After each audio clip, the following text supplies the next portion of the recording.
Hey Gary, do you think I should use a logo maker? Hey Gary, we want to sponsor you. We want you to review our artificial intelligence-based, GMO-free, cybernetically enhanced, non-modified logo maker, and I think your audience will freaking love it. All right, let's find out if my audience will love your logo maker. All right, so what I'm going to do, I'm going to put myself to the test as somebody who's been an identity designer for well over a decade, and we're going to see if I can design a better logo than the logo makers out there. And really, I think we know the answer to that, but a more important question I'm going to answer is, should you ever use a logo maker? So if you're somebody who's thinking about using a logo maker, you know, one of those web-based tools where there's no humans involved and you put in your company name and you hit enter and it spits out a bunch of logos, then please watch this video. Before we begin, this video is sponsored by Linode. Now, as a front-end developer or a designer, you know that you need a personal portfolio. And if you use a website builder like Wix or Squarespace, they lack total customization and they lock you into using their platform. But to be a pro, you need to use the tools that the pros actually use. So level up, start building your own projects and your own portfolio on an enterprise level content management system like WordPress or Drupal. Now, real web development sometimes requires knowledge of spinning up servers, managing domain names, and setting up an occasional staging environment. And there's no better or simpler way to learn the ins and outs of hosting your website than with Linode Cloud Hosting. Linode Cloud Hosting makes it as easy as possible for you to deploy a WordPress or Drupal website in seconds with the free Linode one-click app marketplace. So click on the very top link here in the YouTube description to get your free Linode account, along with $20 of free hosting and all the tools that you need to build enterprise class websites. All right, so here we are. We are at designhill.com logo maker. We have another one from freelogodesign.org, and also we have taylorbrands.com/logo maker. Now, I haven't put in this company name yet, like the fictional company name for this, so I don't know what the results are actually going to look like. I've designed my own logo for this company. We're going to see what they do competing against me. Now, I'm not choosing any of these. I'm not choosing these two at least. These are just random. I went to Google, I typed in logo maker, and I was like, I wanted to get 3. Here's two of them. And Design Hill, I am kind of targeting them specifically, and that is because they wouldn't leave me alone on email.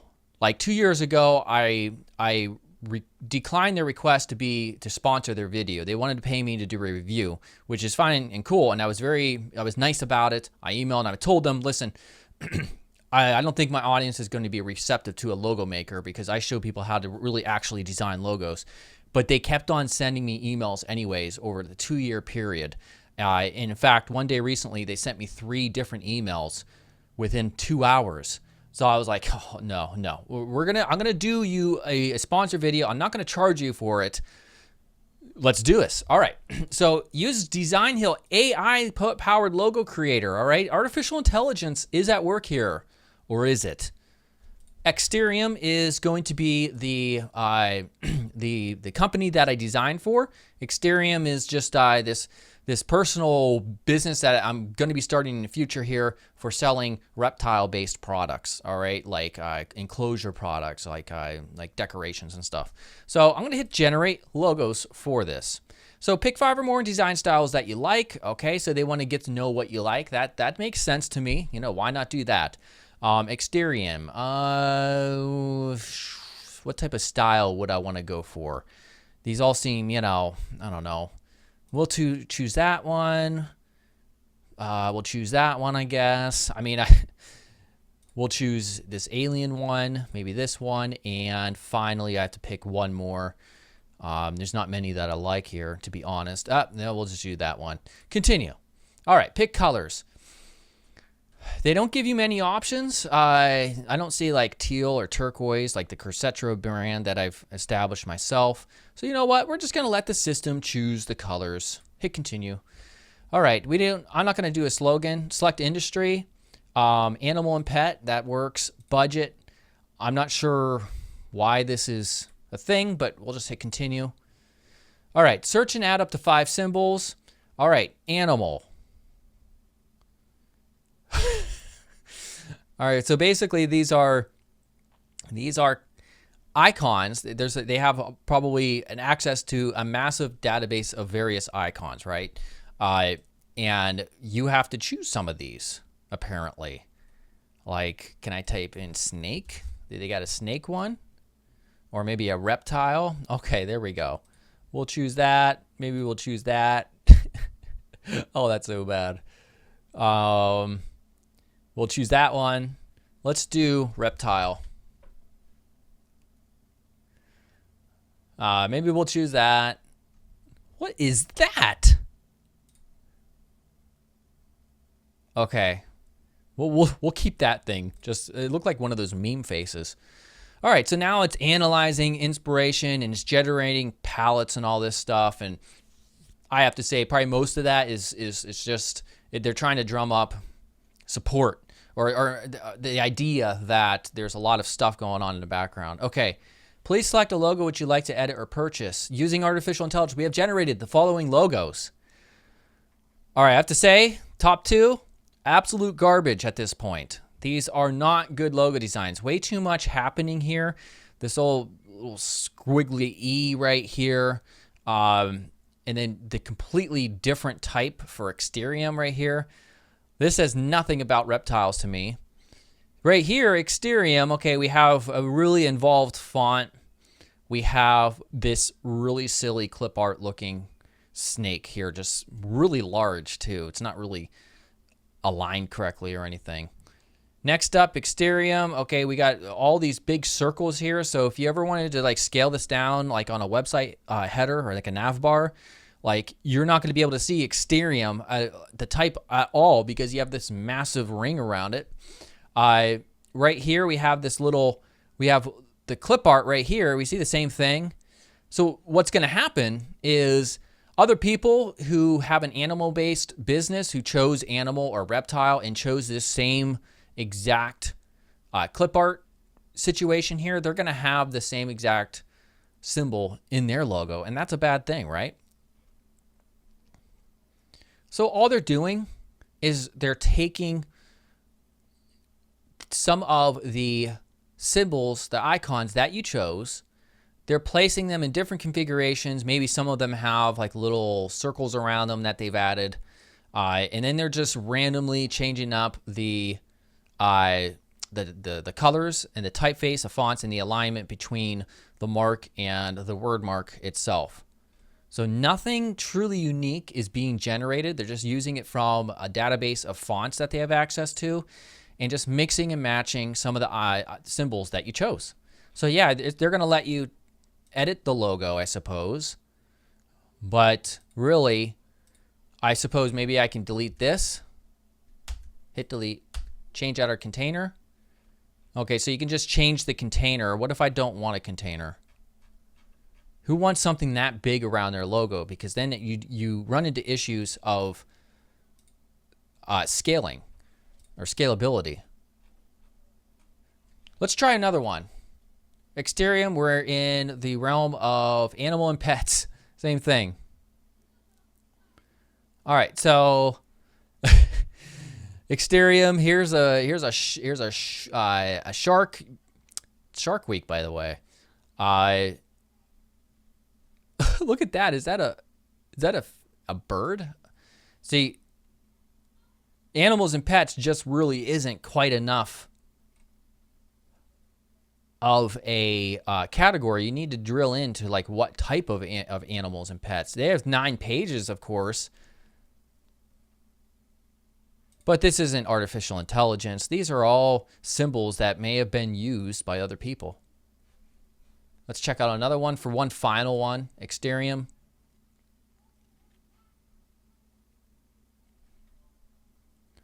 All right. Enter your industry. Pet? Pfft. Pet care? We'll just do that. By telling us more about what you do, we can create better designs for you. I sell, what do you call? Decorations for reptile enclosures. There you go. Next up, icon-based or name-based or initial-based. So this is like a word mark. Let's just go icon-based. Abstract shape. Okay, let us create a unique shape for your logo. I like that idea. And what type of style do I want to go after? I like bolder, taller, maybe rounded. Hit next, and let's see what it prepares. Again, one of these things, it's like a marketing tactic. They could show me right now if they wanted to. Planning my social posts. What the hell? All right. Abstract shape. All right. Exterium. What is this? What does this have to do with reptile or animals at all? Nothing. Nothing at all. Oh, so here's the other options right here. Here's a random Q, I suppose. Exterium. Again, these are abstract. When it comes to logo designs, you can have abstract shapes, but they should in some way relate to one of the core aspects of your business. Don't just choose a random element unless they get lucky and actually knock something out of the park that, is really unique. But really, you're not going to get there. I mean, yeah. So basically, all of these results here, as you see, they've come up with nothing that's truly unique. Now, let's just compare them against the logo that I made for Exterium. And I'm somebody who's been an identity designer for a really long time. I've dealt with literally a couple thousand clients over the just shy of like a decade or so when I was really working exclusively on logo designs. And this is what I came up with. So let me load this up. So this is Exterium. This is the logo that I came up with. And basically we have like this serpent snake thing here that serves at the inner portion of the E. And yeah, pretty cool. But you know what's really cool about it is I could take just this part right here, and there's something hidden in here that you may not see. So I'm going to sell decorations for reptile enclosures, like for bearded dragons or snakes or whatever, like hides, things for them to hide under and all that stuff. It's basically their home that I'm selling stuff for. What's cool is I was able to figure out a cool way to flip this so that you see the snake is actually going into a home between the E and the X. So that's kind of what true logo design is about. It's about trying to create a simple as possible logo that has all the UI, the graphic design fundamentals going for it. Like, is it readable? Is there good color with it? Will it work at a small scale? Can you still see it at this small scale? But most importantly, is it conceptually relevant and is it unique? All right. You want to make sure nobody else has a logo like this. And you want, as much as possible, you don't always have to, but you want to have some type of clever aha sort of play with the logo. And but I would say probably the most important thing is for it to be simple and unique. And what you don't get when you're working with these logo makers is unique. And a lot of times it's not simple. There are some simple concepts in here, but they're not unique. Why is that? Because they're computer generated and they pick icons that come from a database. And while I did use a font, just like they used a font here for this, I was able to edit this font and work with it to make it kind of like a unique treatment on the type. So these logos right here, like if I chose a logo here from here, and let's just click buy. All right, so you pay $20 for a one-time, get a low resolution logo file. Okay. So it's a low resolution logo file. That's crap. Whenever you get a logo, you have to have a high resolution file if you ever want to get it printed on anything like merchandise or whatever. 65, all right, so you get a high resolution logo, vector EPS, transparent background, hopefully, phone support. Okay. For those who are looking for custom design solution created by an expert logo design, $150. All right, so basically, when you ask to customize your logo, you're already working with one of the concepts that you chose. You're not getting a logo that's created from scratch from somebody. So the base template is something that's probably already used, like an icon or whatever, by somebody else. So in my opinion, and I like to consider myself an expert on this topic, don't use logo makers. Seriously, just don't use logo makers. You can find really talented logo designers, identity designers from a myriad of sources, people who will work with you to create a truly unique logo. One great place is to go to dribble.com. So it's DRIBBLE.com. You go here and just type in or hiring designers. They have a whole section here, designer search. You can find designers also just by typing in logo design here. And you're going to find some fantastic logo designers that's done some great work, like Goal Kick. This is a unique logo. A logo maker did not make this logo. How do I know? Because there's a unique treatment on the type itself. And as you can see, it's a very thought-provoking, conceptually intelligent type of logo with this goal kick, and you have like a ball and like a goal right here. That's awesome. This guy was very clever. That's what you want for a logo design. So you can go through here and contact these people, or go through hiring designers. And there's other sites like Behance.net, and ultimately you can find, and also they don't have to be extremely expensive. You can find a logo designer who charges $150, and you can still get a much better logo than what these logo makers are generating. So if you have a business and it's serious, don't use a logo maker. All right, everybody. Hopefully you found that useful. Again, if you're going to be using a logo maker, don't use a logo maker. Hire somebody for real. If you enjoyed this, let me know what you think. Subscribe as always, and I'll see you soon. Goodbye.